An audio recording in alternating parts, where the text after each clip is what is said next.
Hello and welcome to Just Be Handy. Some of you asked what this structure is. It's really a generator structure I built with two LEDs that I can see from the inside of the house. This one lets me know it's running. This one lets me know if block heater is on, heating the block because it's too cold.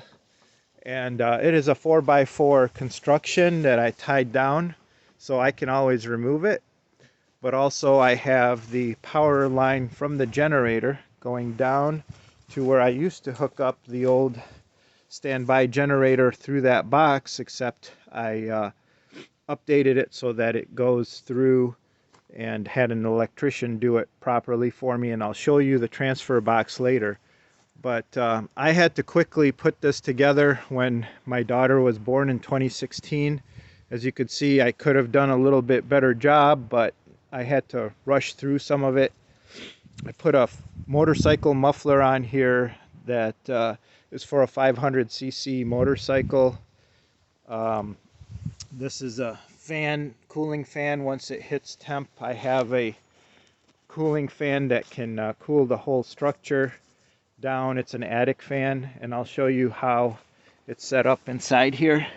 So I do have this set up so that I can easily maintain it. Things are removable as needed, and I will just show you how this structure can be lifted and stays up for me.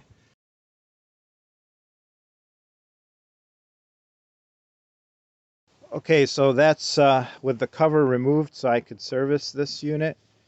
And as you can see, it's hooked up to go to the house power.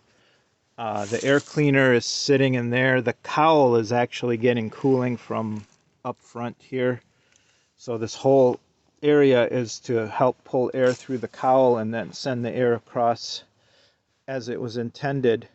Again, I've had this set up since 2016 and it's worked really well. As you can see, the charger, it makes sure the battery is fully charged. But for the winter time, I put on a 12 amp charger because the heaters I put on with the sensors, heating sensors here for switches, and heating pad underneath. Let's see if I can show you that.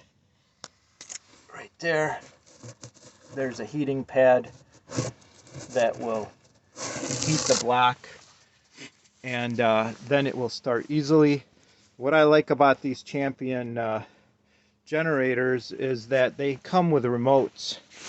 So I'm going to change the oil and the spark plug and check the air cleaner and make sure it's all ready for the winter, and then I will fill it up with a winter formulated fuel, and that's what I always keep in the gas tank in case of 20 below temperatures.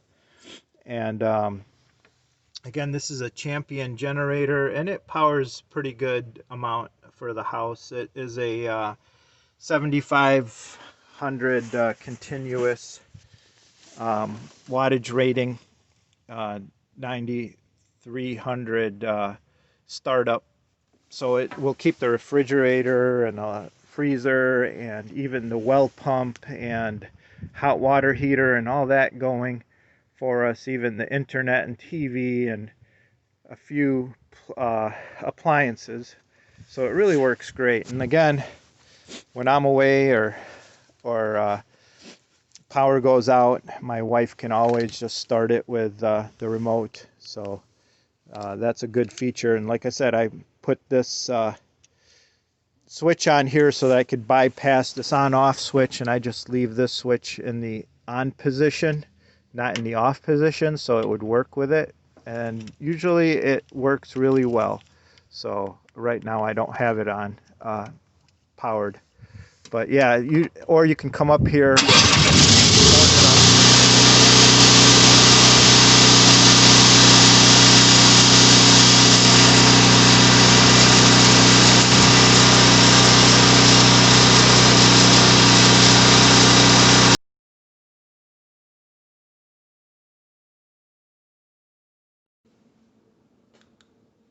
as you can see, once I hit the A button on this, it turns it on. Then I hit this button here, and the generator starts right up. That's the cool thing about this, is now from the inside you could turn on the generator, and then I'll show you what you do downstairs to switch over to the generator power. So now I am in the basement, and you can see the main circuit box. All the circuits that I wanted to run on the generator have been potted over to this generator box here. And to switch from the main house to the generator, I would just toggle this switch, and it would take all of the circuits that I wanted off of here, and I marked the ones X that we took over to here.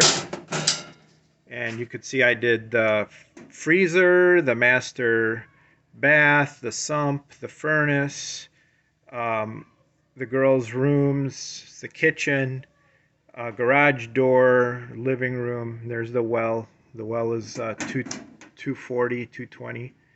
And these are all the circuits. So all I have to do is switch over, and it goes over, transfers everything over.